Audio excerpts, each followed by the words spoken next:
Hey, Gear Geeks! So check this out. I got this cabinet. It is a Carvin.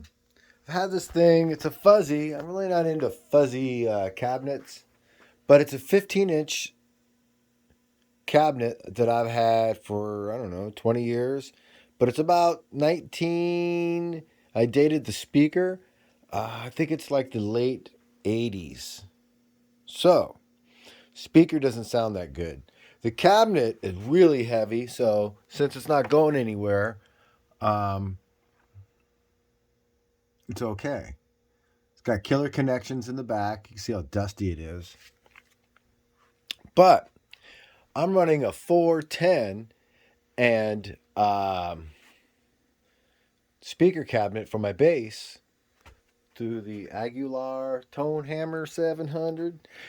And when I want to get the bottom end, I rely on the PA, the PV cabinet PA, and to duplicate that low end. And you really can't do it without 15-inch bass speakers, I believe.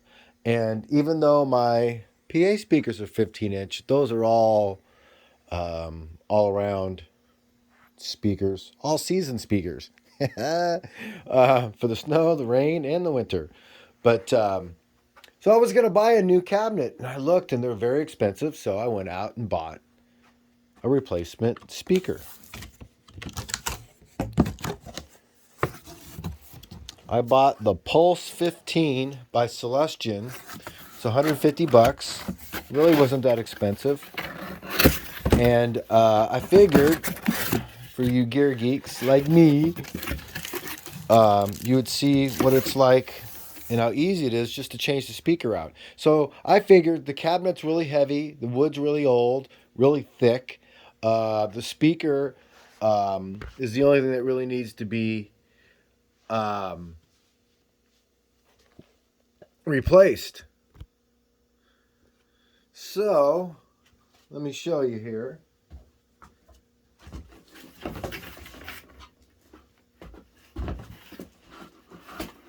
I've never taken the speaker out. I've had it for maybe a week.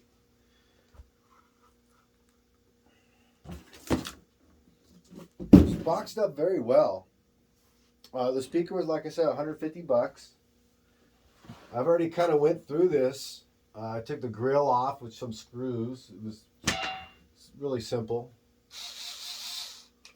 And this is the replacement speaker. Now, I'll bring the camera up. You can see the difference in the cone, how more fresh the cone is compared to the older one. They look exactly the same. But I saved the last couple screws here. Get this out of the way. You can never be too safe.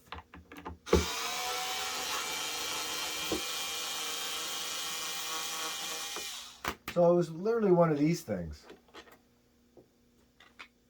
And this.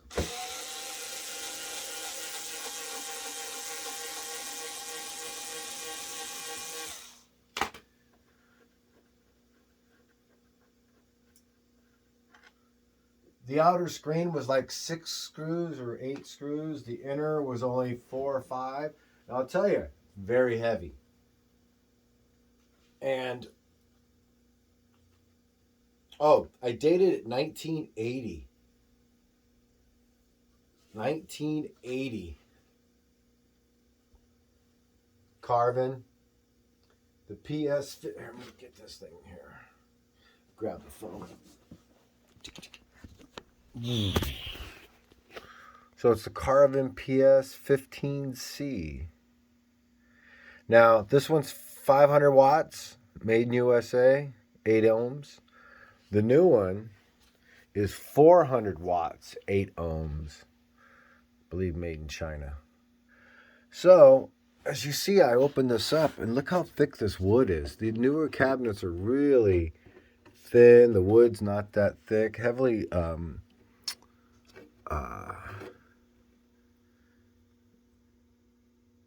packed with insulation. And there's the board. It's got a board on it because you can do the XLR or the 1/4 inch, and has these connectors right here. These connectors are called spade connectors, and they just slip on and slip off. So I'm going to do the same with the new speaker.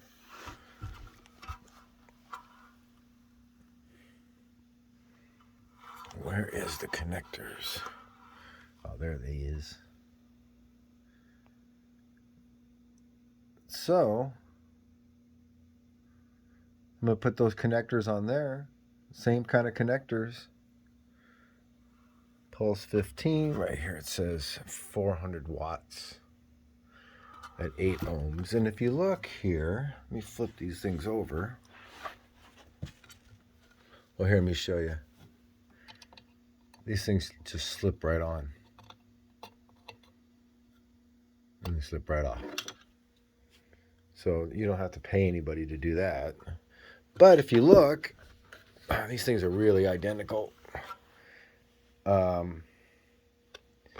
The old one, well, the cone's filthy, first of all. It's not broken, no cracks, but it's not really flexible right here. It's gotten old and crusty over time. Where here it's all nice and fresh. My mind says moist because it's not dried out. But I'm going to go ahead and hook this thing up, put this phone on pause. I don't edit my videos. It's just on my cell phone in the S Studio. And give me a second. So I slipped the connectors back on. I'm going to screw the speaker back on. Well, there's it all screwed back together except for the outer screen here. And that's mainly because I'm not finding the original holes. And the speaker itself is only held in by 4 screws. And there's more screws holding in the screen than there was the speaker. So I took some drywall screws and put them in the speaker. Because these little tech screws weren't holding, obviously. And you don't want a 15-inch speaker vibrating. So, really, the screen sits in really well. It was, it's a simple thing to do.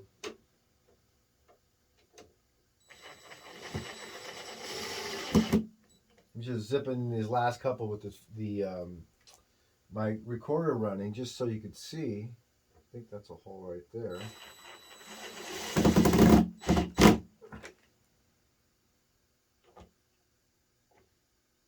It's a hole right there, is it? No.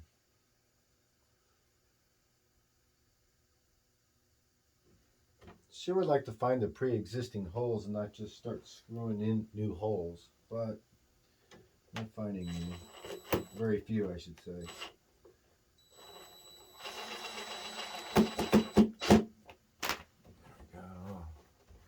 Put one in there, but I don't want to bore you guys with that. So this is done. I will let me get up.